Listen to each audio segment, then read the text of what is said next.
That's all. Oh, I Okay. do. Thank you. She made these cookies. Roselle made these homemade. All right. Okay. Linda says I need to start the meeting. Yes. So I will welcome everybody to the January 26th Rotary E Club of North Texas meeting. Uh, and Linda, are you going to do Yes. This is the Rotary prayer. It says, "Oh God, giver of all good, we thank thee for our daily food. May Rotary friends and Rotary ways help us to serve thee all our days. And please keep our members, Charlotte and Bob, who are sick with the COVID. So keep them in your thoughts and prayers. Amen." Bob has COVID? He's in ICU. And Charlotte, do you want to give us an update? It's hard to get a lot of information because he can't talk, can't hear, and he can't talk. So I just get texts, and I think he's not getting worse at this point, but he's got severe lung damage. Oh. So But he is in ICU there in Mobile. he is. He's still in ICU. Yeah. Is he on a respirator or is he breathing on his own? They did not have to intubate him, thank goodness. So that's a big deal. But they put when you say respirator, they do use a BiPAP on him from time to time, and he's on 100% oxygen the rest of the time. Oh, Wow. I'm sorry to hear that. Thanks. Okay, and how are you doing? I am slowly getting better, so it's day 14 for me. Are you on medication or? No, I've finished any medication that I had. Okay. Now, Charlotte and Bob both had COVID back in March, so you can get it again, apparently. So be Yeah. safe, and we'll keep you in our prayers. Thank you. Okay. The other thing I had, we went down to the Valley, Harlingen. We worked with the health department with the TB patients in Mexico, and they had enough money left over from the first purchase because they purchased it in Mexico, which things are a lot cheaper over there apparently at Walmart. And so they're going to go back again next week and do another shopping spree. But we got an email from Rebecca, and it's from Lupita, which is one of the nurses in Matamoros, I think. And it says, "Good morning. I am sending you the list from the pantry groceries. We asked the patients about what they need the most, and they told us that what Rotary gave them is what they occupied the most in their homes. Greetings." So we're doing good down there. We're already starting to do some fundraising for next year. And so we've got a couple of $100 already going. So we'll keep that. And I think now with all the clubs that we had, the E Club of Central Texas, the Austin University Area Rotary Club, then our club, and then Brownsville Sunrise, I think, will now be participating. And he's going to try to get some other Brownsville clubs to participate. So it's looking up. We were down to nothing, and then all of a sudden we had 600, and it turned into 1,800. So next year we'll be starting over. So thank y'all for your support. We appreciate it. And so do all of the health department and the 32 families that we have helped this year. And that's all I have. What are they in a specific? They have a disease or something, or They have TB. they have There's TB? extreme drug resistant. multi-drug resistant? Well, and not then there's extreme. some of them I thought had extreme. Anyway, They're they have dying. tuberculosis. And there were 32 families, and they had I think about 30 kids or 35 kids or whatever in that too. And they're all within the family. Almost everybody has TB of some sort, either on a preventive, which doesn't really work that well, but anyway, they are on medication. So Oh, they okay. are extremely supportive of what we're doing and appreciate it very much. But Okay. see, the MDR patients are resistant to the first line drugs, which is 3 to 4 drugs.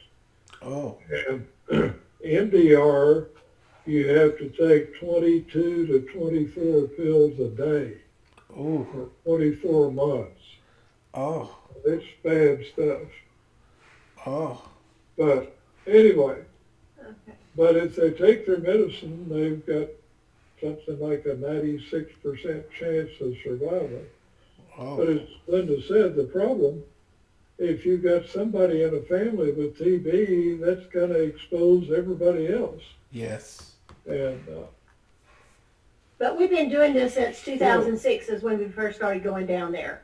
And so, anyway, okay, our speaker just left. left. So, She should be. You want to do the I'll pledge be while back. we're waiting? And Howard, we're going to have you introduce her. Okay, let me get her bio. I'll pull it up. Okay, so Roseanne specializes in finding Arizona's most eligible men, the women of their dreams, for longer than any other matchmaking service. Scottsdale and Phoenix, Arizona's #1 matchmaker and go-to relationship expert is Roseanne Higgins, the president, CEO, and founder of SPIES, Single Professional Introduction for the Especially Selective. Roseanne is an effervescent, detail-oriented U.S. naval officer turned entrepreneur. And I believe we met through alliances, correct? Yes, we did. Yes, we're both members of Alliances, which is a entrepreneurial group that's based in Phoenix, but it's got an international footprint. So we're both members of that. And I asked if anyone there would like to speak, and Roseanne was kind enough to say she would. So without further ado, I'm going to turn it over to her and mute my microphone so we don't get any background noises. Oh, if you want to share your screen, you can. I don't know if you use PowerPoint or not. But if you do, in the middle of the screen, it says share screen. And if you click on that, you can show them. But if that's up to you. You have the option of either speaking with or without PowerPoint.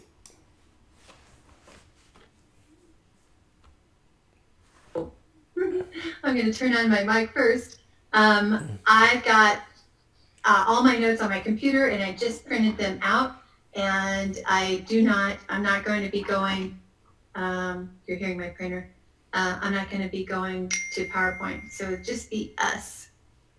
And I don't know how to turn off the alerts so that we don't get a ding on my computer, but I did turn them off on my phone. So hopefully we're ready to go. Are you guys ready? Hey, Are you guys all happily married? How much of your chapter is all married? I think most of the people in this chapter are probably married. Does that sound right? Well, we have three. Well, we have some that are in a relationship. Okay, yeah.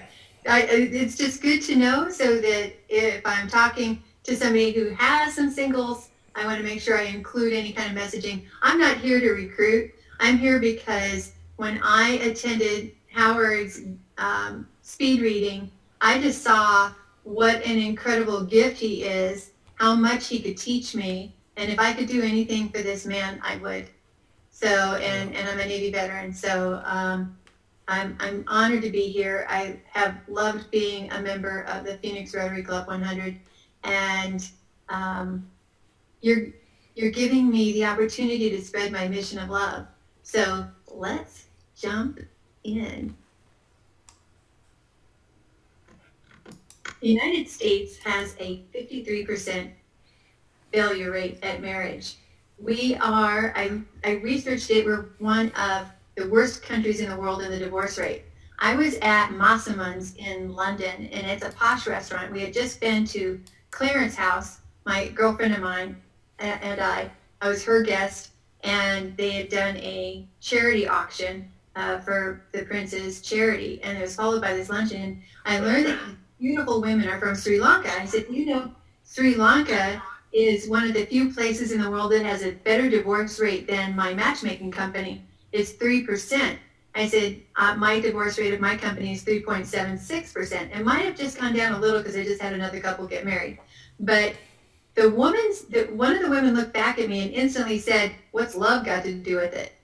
And I've built my whole mission passion since I started in 94 around marrying for love and having children grow up in a 2-parent, happy, loving home. But hearing commitment be such a fierce value system of other cultures, if only we could learn from them and make better choices. So today I'm going to go through things that you might not have thought of that have helped me build my company, but it's not too dissimilar to what helps everybody grow theirs. And in COVID, we are more focused on things like culture and purpose than we've ever been in our entire lives. Let me see here. Marrying the right person. One of a really successful guy told me at the early stages of my company, marrying the right person would make him more successful. His brother had married the right wife, and he said his business grew sixfold. Yesterday, I was on this new app called Clubhouse, and who knows how long this video is going to be out there because it won't be new after a while. But it's by invitation right now, and I got to meet Forbes Riley, who is an actress and a producer and a supermarketer, and she is so compassionate. She remembered who I was. When I was in one of her breakout rooms, a guy who works closely with her, Mr. Amazing, when he learned I'd been in the Navy, he went to my Facebook page, grabbed a picture of me, giving a salute, my first salute to this rear admiral on this ship, the USS Barry in DC, and he made it his profile picture. And he's Forbes's, one of Forbes's closest people. And I'm just like, where do you attract people with this kind of spirit for other people? It's like Rotary. You guys have the spirit to help other people. And that's part of why I joined Rotary in the first place. But your question to me yesterday, to the whole group, not just me, was what is one daily habit that makes you successful? And she calls on me. I just changed my profile picture to this like this photo instead of where you had to blow me up and even to see my face. So when people can see your eyes and your smile, it makes so much better of an impact. I saw immediately. And she remembered me from the other day, like I said. And she said, Roseanne, what's one daily habit you have that you can attribute to your success? And I said, well, when I wake up in the morning, I wake up happy because I know what I get to do all day. Every single morning, I look forward to making matches just as much today as I did on day one. And I'm just as excited at making a great match and having a couple report in how close I came. And they always act like it's such a miracle that they're so compatible in so many ways. And I'm like, hello, remember all that briefing we did about him and about her, and you knew all these things and you laughed. And so it's not an accident. But that's the second thing is to have this passion and commitment to excellence in everything you do, just as if it were day one. And the third habit is when I end the day, I want to go to bed happy and I want to go to bed with a report. If you've been out on a date that night, I want to know how it went. And even if your date goes to 1 o'clock in the morning, my phone does not stop receiving texts, even if I'm asleep, but a lot of times I'm not, especially these days. So those are my point number one is to have daily habits that make you successful, that keep you passionate. Let me see. Know what you deliver. And I'm sorry that I said, let me see. I'm going to have people help me become a better speaker, and you guys are welcome to give me feedback. And I should be saying, know what you deliver and always believe it's needed, no matter what anyone says. Results create belief. I just put this down on the floor so it wouldn't be in camera. But one of my guys who just got married and they honeymooned in Napa, he sent me this the week after he met the girl I introduced him to. I had loads of women to tell him about. We narrowed it down to this girl, his number one pick. And it said 71 fell in love with their number one choice from the largest handpicked database. I don't need to tell you the advertisement, but he called himself number 71. He fell in love and knew from the first week that this is who he wanted to be with. And he told me 4 months later, nothing could tear me away from her. What is it that your companies, that your passions are bringing you to that nobody else is doing? Or even if they are, you do it your way. Because each one of us, each 7.5 billion of us, none of us was built the same. So this is my one thing. There's a book called The One Thing. Everybody has the one thing. You could be the best baker, the best chocolate chip cookie maker, the best coffee blender, the best florist, the best investor. I mean, today with Bitcoin and blockchain, I don't even know what they are, but I know there are people who do. Next, point number 3 is choices. We need to make better choices, because with the 53% divorce rate, nobody goes into those marriages or partnerships. I did some co-founder research for this. Nobody goes into starting a business with a co-founder or a marriage thinking that they're ever going to get divorced. Although I do believe in prenups and I do believe in co-founder agreements, because I've been advised, as I'm actually creating something possibly in the technology space around relationships, is that you need a very solid contract. And that's what the prenup is. It's a contract. In the event of our demise, in the event our company breaks up, in the event it doesn't succeed, what are we going to do with the assets, with the children? But what we don't do is we don't take the time. It's exciting to make a new friend, and it's exciting to start dating someone. It's exciting to think of a business idea with someone. But to slow down, I tell guys this way, I know with 100%, see, I think of saying 1,000%, but there's no such thing. So with 100% certainty that I can make a better decision on who you date than you will. Because when I meet a beautiful woman that you might want to date, nothing changes up here. I don't have any blood flow leave my head. I don't get confused. I'm not nervous. I'm looking at her with both eyes, and I am checking out, is she looking at me? Is she looking at somebody else? Is her sincere? Is her tone sincere? Does she like me? Does she like other people? Does she sound excited about this or disinterested? If it's okay if she has somebody in her life. But like one girl gave me a ring, this ring on my finger that I wear all the time. She gave me this ring before she knew that I was a matchmaker. And I'd only asked her, why do you have 3 of these? Because she had one here, and one here. And it's turned my finger black like 10 times. And it kind of like a great symbol of love, doesn't it? I said, why do you have 3 of those? And she says, I don't know. You want one? Well, I got to see immediately that this girl is a giver. What is she going to be like in a relationship? Long story short, I get a call one day from a priest. He's going to perform her wedding to the guy I introduced her to that Friday, her first introduction. And he says, Roseanne, I've married hundreds of couples, and I've never seen a couple so fully desire each other. And and he said, but I'm calling you to see if you'll share their story. And I'm sorry, my eye is watering. Makeup. I don't wear makeup. I wore makeup for you. And I grew up Catholic. I went to Carroll Catholic grade school. So I'm like, yes, Father. And it took me an hour and 15 minutes to tell him all the reasons that I felt that he was what she was looking for, and that I felt she was what he was looking for. They both grew up Catholic. They both went to Jesuit schools. They both lived in Spain. They both had moms from Chicago. They both had moms who helped them decorate their living rooms. He had 3 sisters. She had 3 brothers. She grew up in an entrepreneurial family. Her dad and her uncle started Khalil Bottling, and he went to Columbia, got a master's degree, and had a company that he was scaling, and he was building a hotel with his dad. So close families and entrepreneurship. She grew up liking smart entrepreneurial men. And you know, it's not easy being married. Oh, this is so funny. It's like at weddings, sometimes I get an allergic reaction, and I don't know why, because my reason for living. Where was I? Guys? That's a good thing to have. Well, so the point of all that is the choices that we make, they never would have crossed paths. So maybe what I'm going to add to this is you should ask your friends, ask your circle.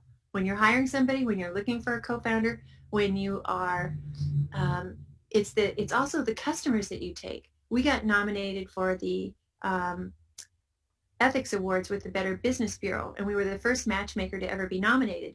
They had heard that I only take on clients if I believe that I can be successful in a search. And it's hard, because as a business person, when somebody wants to hand you money, just because you want to give me money doesn't mean that you're somebody I can find a date for. And I need to make sure that I can make a promise I can keep. So all the choices that we make are so critical to having the best relationship and building the best company. And if that's part of my mission, better choices, and to see where you went wrong previously and how can you prevent that from happening again. That would be another talk. I'm so sorry. I need to sniffle.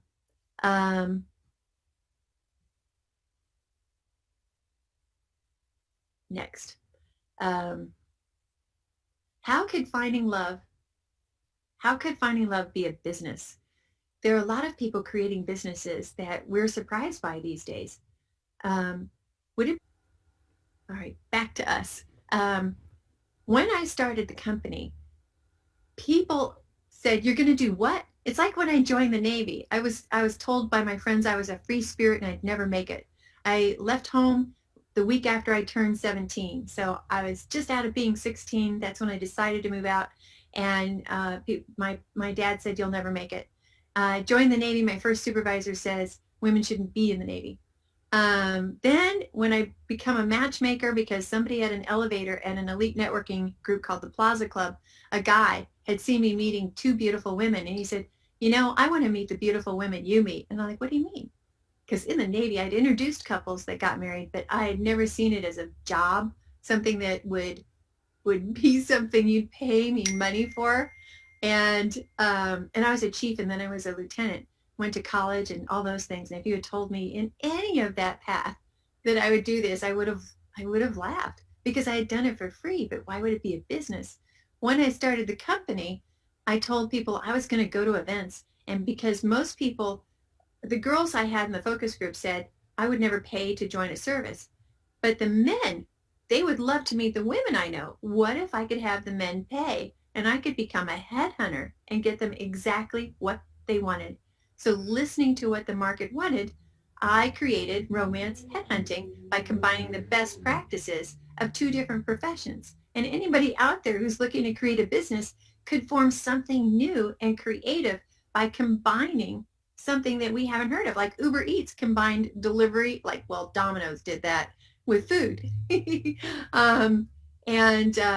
And now it's 26 and a half years later, and I charged $400 to that first client.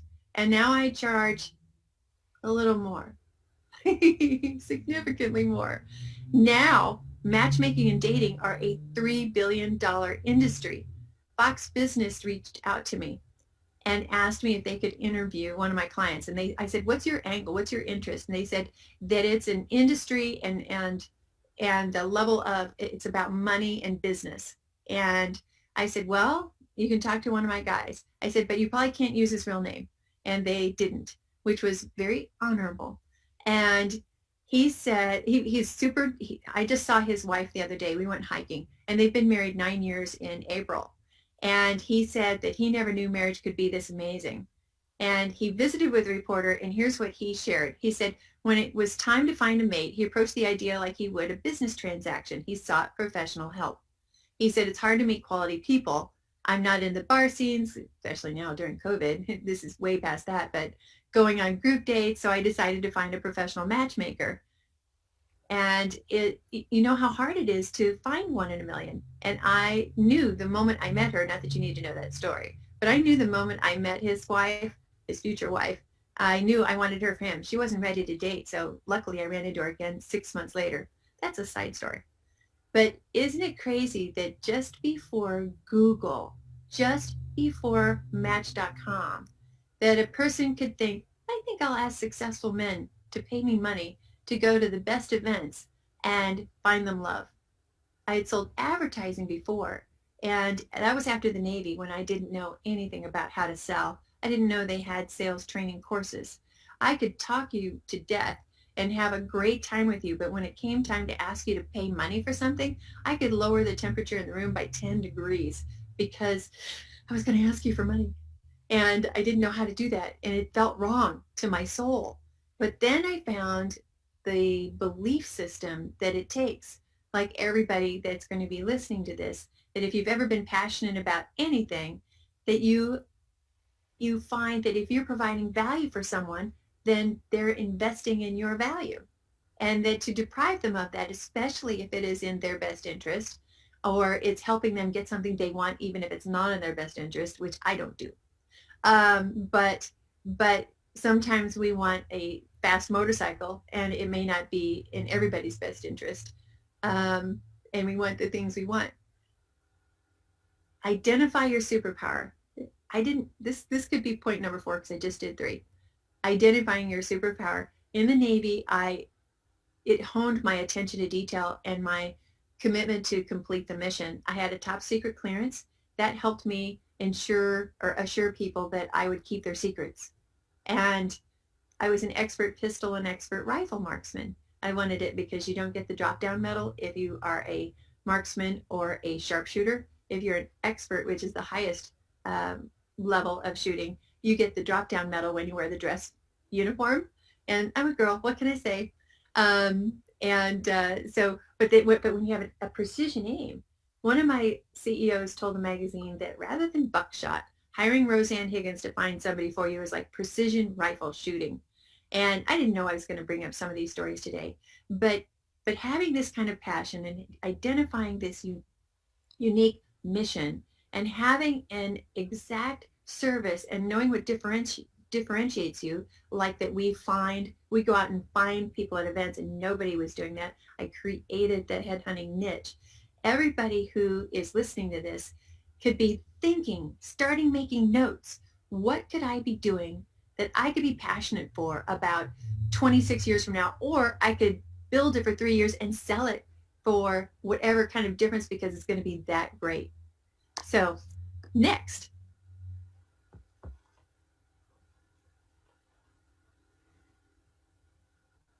Purpose-driven. Having everybody behind the purpose. To succeed, every member of my team has to be 100% committed to our values and our mission of love. Like Rotary. Rotary has the 4-way test. Is it the truth? Is it fair to all concerned? Will it build goodwill and better friendships? Will it be beneficial to all concerned? It's totally what I stand for. So no wonder I loved Rotary. To market an intangible like love, you have to have complete faith and commitment. Always, every single day, no matter who says what to you.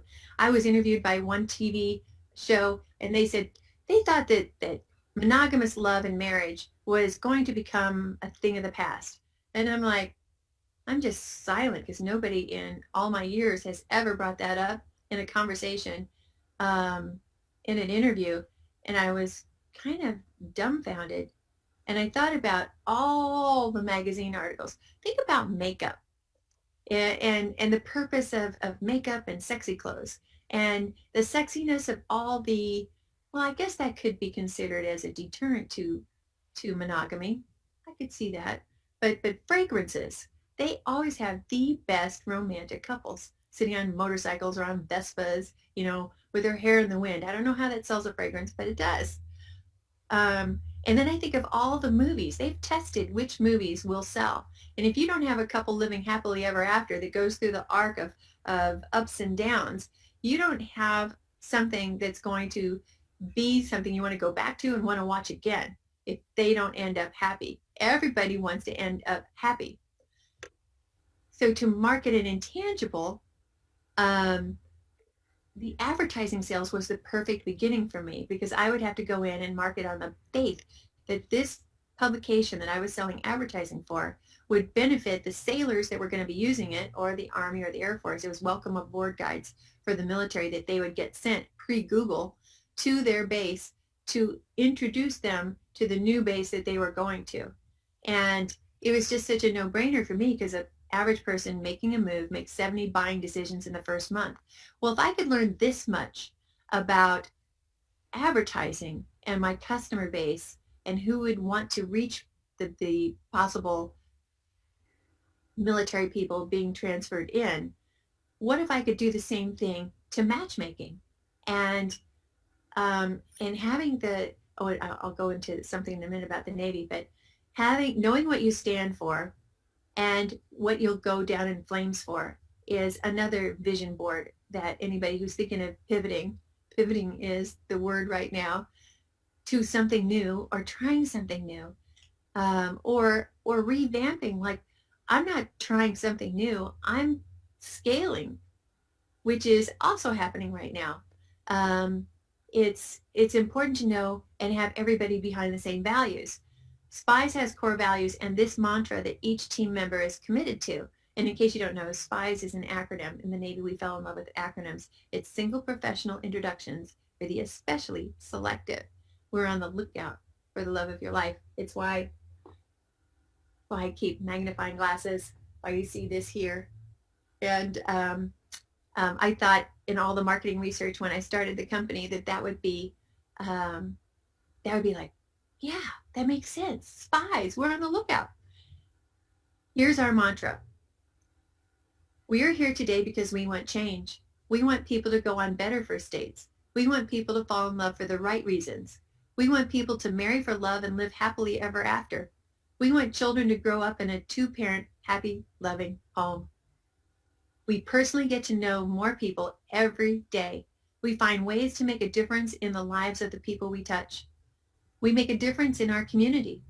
We teach others what we've learned so they can find a love that lasts forever. We challenge ourselves and learn something new every day that helps grow our company. We're part of a company that cares about the future of each member of our team. That is why we're working on the SPIES team.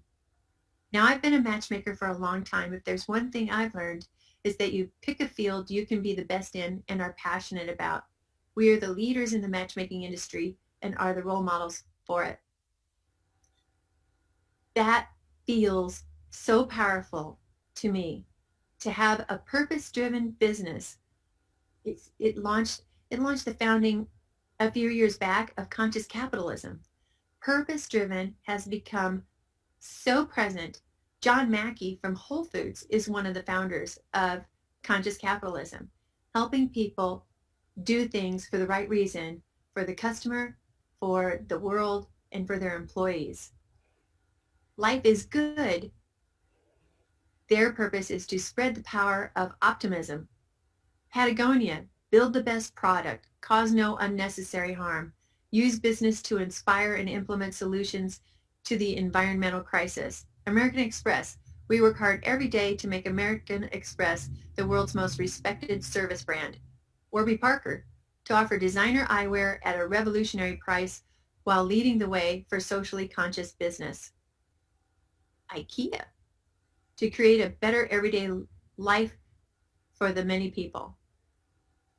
JetBlue, to inspire humanity both in the air and on the ground. Tesla, to accelerate the world's transition to sustainable energy. Invisible Children, to end violence and exploitation facing our world's most isolated, vulnerable communities. And TED, spread ideas. People are even moving the values that we are having in our business into the family and creating family values. There is, I don't know if we have enough time, but I believe we do. The Webb Family Creed was just shared with me today, and I want to share it with you. We dedicate our lives to righteousness, loyalty, and duty. We are people of good faith looking to the future with optimism. We cherish every moment as if it's our last. We live with integrity. We choose our words wisely. We love well. We sharpen the family blade to never dull. We take action to stay in motion to earn momentum. We are mindful of our opportunities. We walk with faith in nature. We hold hands with our dreams. We believe in what cannot be seen. We are a beacon of light to shine on the world. We praise, we pray, we sing, we laugh, we dance, we cry, we try, we love. Isn't it beautiful? This is my most new hire, Chase Webb. These are his family's values. And to have that kind of a fit on my team, it makes me dance. What is the message that you have that will set your people, your family on fire? Know what you stand for.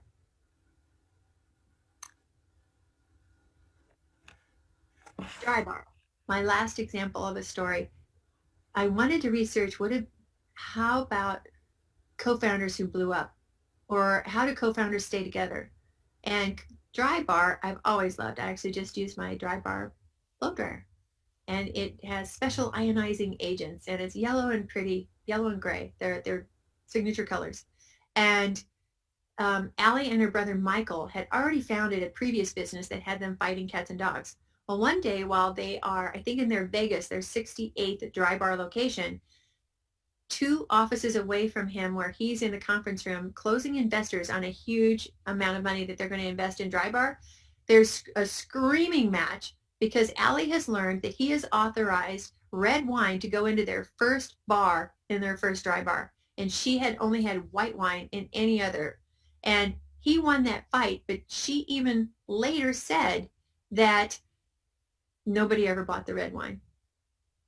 But having that, this knowing what happens in partnerships and how that it's not as specific what happens, but it's how they negotiated and somebody had to give to make the red wine happen or not happen.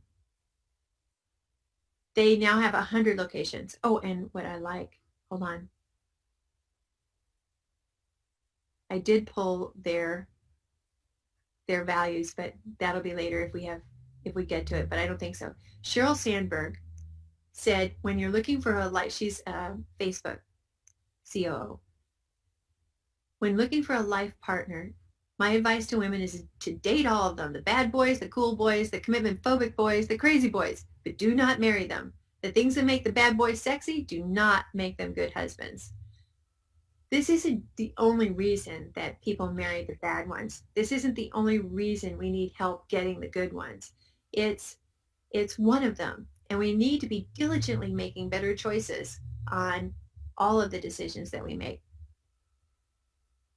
So in summary, what is one daily habit that you can make that will keep you excited every single day, that makes you successful? What is your purpose, your vision? What do you know what you stand for?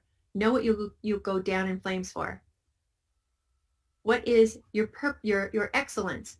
What will you, or are you the leader? What will you do? Or what will you be? What are you the leader in the industry for? What is your area of excellence that drives every member of your team to fulfill that excellence? You have to know what makes your product or service unique and the best in industry. Choices. Choose the best relationships to get the best relationships, the best marriages, the best co-founders, the best team that honors others, the right customers. Avoid bad choices. And lastly, this would be a whole nother talk. Be your best self, no matter what anyone does to you. Should I share the way to reach with me here? I don't have a call to action except that if anybody would like to text me, we're helping. I thought it was really good. I also know Forbes. Forbes is a friend of mine. You know everybody, Howard. I'm certain that you would know her. Yes, she lives in Florida. As soon as I get my shot, I'm gonna see if I can't get over there and talk to her. Are you on Clubhouse? No. I wanted to get you on there, but you didn't call me when I had an invite still. But if you want my next invite, if it's something you want to look into. Well, somebody said you had to have an iPhone. I don't have an iPhone. You can get an iPhone or an iPad, but as much as I saw you marketing in alliances, when we were given a chance to sit at your table, you are a constant purveyor of how you can help people. And when you can provide your knowledge in a room on there as the world's fastest reader, you're going to be deluged with attention, with a network, with things that will open up for you that you've never seen coming. So if you want an invite, I will get you. I will figure that out. Is there any way to work with on an Android, or does it have to be? I heard it's going to come out on Android maybe in March. Then I'd be interested in that. I would be interested. Okay. All right. Well, you made the 2 months. It's invitation only now. And getting in here now and building the network before everybody. It's over 1 million people right now. And a lot of it is six-figure income earners. So you're going to have faster access to people that you want to talk to without being in a thin line. Well, send it to me, and I'll send it to the guy I work with and have him look at it. Okay. Because if he signs you up in an account, if you just get an iPad, just get an iPad. You know, get a $200 iPad if you want, because it's really just for the app.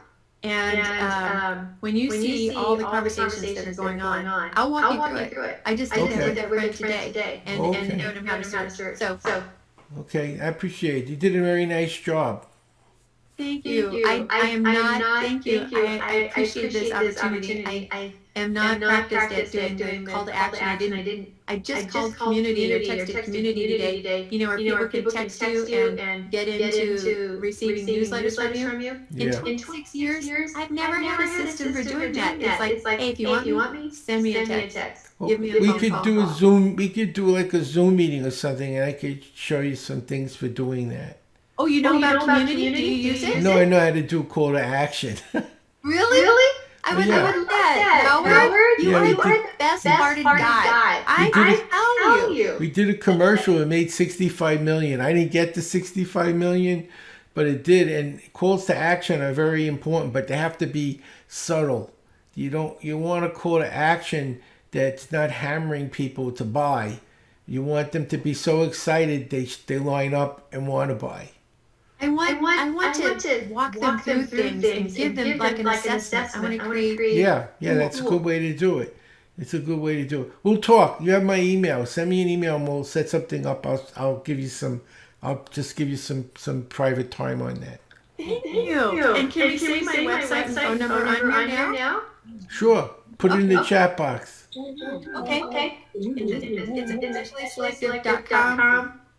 And you can find me at Roseanne Higgins on Twitter, LinkedIn, and Instagram, and Clubhouse. And Google, you have to look for spies.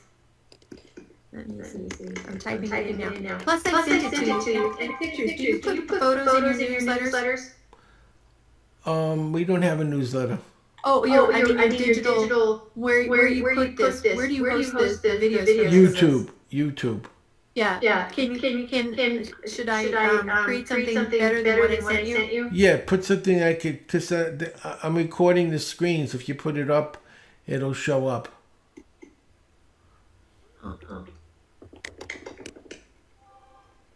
What are you doing that, Roseanne? How long have you been in Rotary?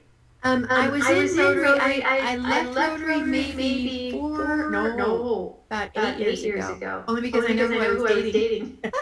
And he sponsored them with me for $1,000 for the gala that they have, and as a donation. And let me think. Who do I know from that? Oh, Well, years ago, Gary Oliver. the area came across stage to ring the bell. Your president was 100 years old when he was president of the Rotary, Phoenix Rotary Club. Really? Yeah. Wonder who that was. You know, Sandra Day O'Connor's husband was, I think, the past president. She comes every year because they have a humor competition. The John O'Connor humor, and they give a scholarship to the winner. But we had been out there for several Rotary functions in Phoenix. Wow. I was already in Phoenix when I met Danny Thomas. Ooh, that's been a while. In the 70s. She's 90 years old. Yeah. And she celebrates the anniversary of her 49th birthday. When is it? Oh, I just said I celebrate the anniversary of my 49th birthday. Yeah, I have to tell you, one of my decennial birthdays, I said, I'm doing the 10-year birthday of my 40th. Yeah, I hear you. Yeah. I remember somebody wanted to interview me for a fitness article for women over 50 or people over 50. I said, you sound like you think we're dead. You know, are you looking for me to give you a floaties in the pool kind of thing? I said, I just did the Rim to Rim at the Grand Canyon. I actually just did one in September. And I have a Grand Canyon Rim to Rim Club on Facebook that anybody who's thinking of hiking Rim to Rim can join for free and ask any kind of question about the right shoes, the right poles, where to camp, how to do the permits, where to stay, just anything, how much to train. And it's just, I had my first kiss at the South Rim of the Grand Canyon and Youth Conservation Corps, and I fell in love with it ever since.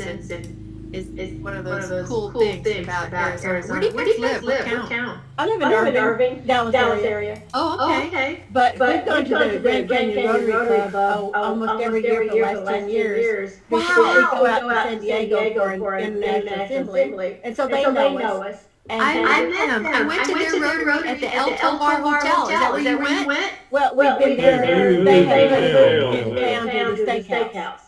Oh. They kicked him out of the hotel. Yeah. You did? Yeah. And so anyway, but we've also connected. One of our members is in on Iron Lung and has been in Iron Lung since 1952. What? So he had polio when he was 6 years old. And so he's one of the few that are left that lives in Iron Lung. And so he's here in Dallas, and I go over every other He's speaking at the Richardson Rotary Club. Okay. Wow. His the power went off as an apartment, and so his caregiver had to breathe into his, give him breath because they didn't have any electricity. So for an hour and a half, she had to breathe into his mouth to give him air. Wow.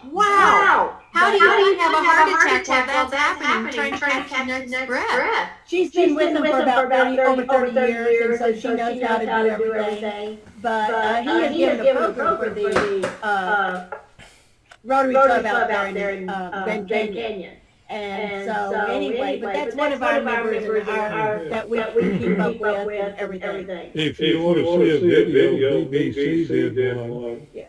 And if you look for Man in Iron Lung and BBC, Okay. they give that video. But it's Paul Alexander. And he has written the book and everything. But How did you do that? he's so good at the computer, everything. Ow.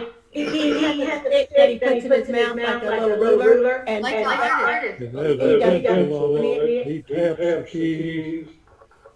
Wow. He But- taps but- I do. You haven't told Roseanne everything. He graduated from SMU and then went to law school at UT Austin. And he practices law in Dallas. Go figure. Yeah. He taught himself how to breathe, frog breathing. And it's called, he takes a gas from air and runs it out. Yeah. So anyway, he taught frog breathing. But he did that and graduated from UT. And I think he only went to SMU for a year. That's right. He left it. They were not nice. Yeah. The snobs there were not nice to him. But then he went to UT Law School too, so he was there for 6 And then years. he had another degree and all that. Anyway, he's almost semi-retired now. You'd be welcome to join our club if you'd like. Huh? Will you put his name in the chat for me? Sure. Go ahead. How did you do that? Paul Alexander. Okay, I'll do it. I was going to tell her if she'd like to be back in Rotary, we'd be happy to have her as a member. He's a member, I thought, in Phoenix. No, I was. She's not. Well, you're welcome to join us. We video it, so if you can't make it, you can watch the video at your convenience. But it gives you the ability to get in with all the different Rotary clubs to speak. Really? Yeah, You're a beast. I could show you. I could show you how to do that when we have our meeting. God bless you. Oh my God. Oh we my have God. members in 5 states. Yeah, we have members in 5 states, 3 different time zones, but from California to basically Alabama, I'm in Florida. North Carolina, Florida. Michigan. Florida. Haven't you got your British friends to join yet? No, I joined their meetings almost every year. We go to their club. The timing factor. Yeah. Well, they can't meet with us until after midnight. Yeah. So, but it's a really good club, and it's Rotaract. The president is also a member of Rotaract.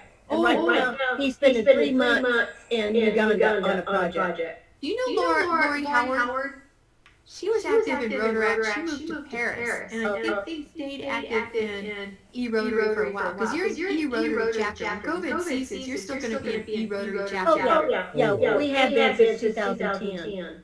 And I'm a past district governor. So is Richard. We're has-beens, but anyway, we keep putting our noses into things. I'm so appreciative to know you. So, anyway, but we meet second and fourth Tuesdays. And so anytime you want to join us, join us. Thank you. But we appreciate you being on this evening and taking your time. And so anyway, thank you. And I'll call you tomorrow. David the Navy vet. I'll call you tomorrow. I'll call you tomorrow and set something up. I'm a nuclear weapons technical instructor. Oh, neat. Back in the 60s, early 60s. Where are we stationed? How about Albuquerque? What? Mainly San Diego. That's close to Phoenix. Well, you know, I saw Batman and Little Boy at the National Atomic Museum in Albuquerque. They've got a good museum. I'm not under the real museum, but it's now so classified that just going to a course and having a top secret clearance, that gets you into the museum. Really? But, anyway, and we heard there, we had a guest speaker once in our command. He was the buccaneer on the Little Boy. They picked up the weapon and they traveled with it, supervised loading it, rode in the airplane with it. When it dropped out the bottom, he done his job. That was a fascinating call. I bet. I've watched a lot of those movies about, and even the TV series about how those things were made, and it's unfathomable. Right. That something can be invented like that. Okay, well, Howard, do you want to close? It's I'll about do the time. four-way test. Yes, the four-way test of the things we think, say, and do. First, is it the truth? Second, is it fair to all concerned? Third, will it build goodwill and better friendships? And four, will it be beneficial to all concerned? Will it be fun? There. Thank you. Bye. I'll talk to you tomorrow, Roseanne. Oh, there it is. Very good. Take care, everyone. I'll see you in 2 weeks. Bye. Bye-bye. And I'll see you, Howard, Yes. sometime between the 8th and the 7th, 18th. Okay, well, I'm around. Just give me a text. I'm not traveling till March. I'm getting my next shot, hopefully, if it's there, next week. And I'm going to go see my grandkids for the first time in a year in March. Oh, okay. Good. Okay. Take care. Have a great week. You too. Thank you. Bye-bye. Good to see you, Roseanne.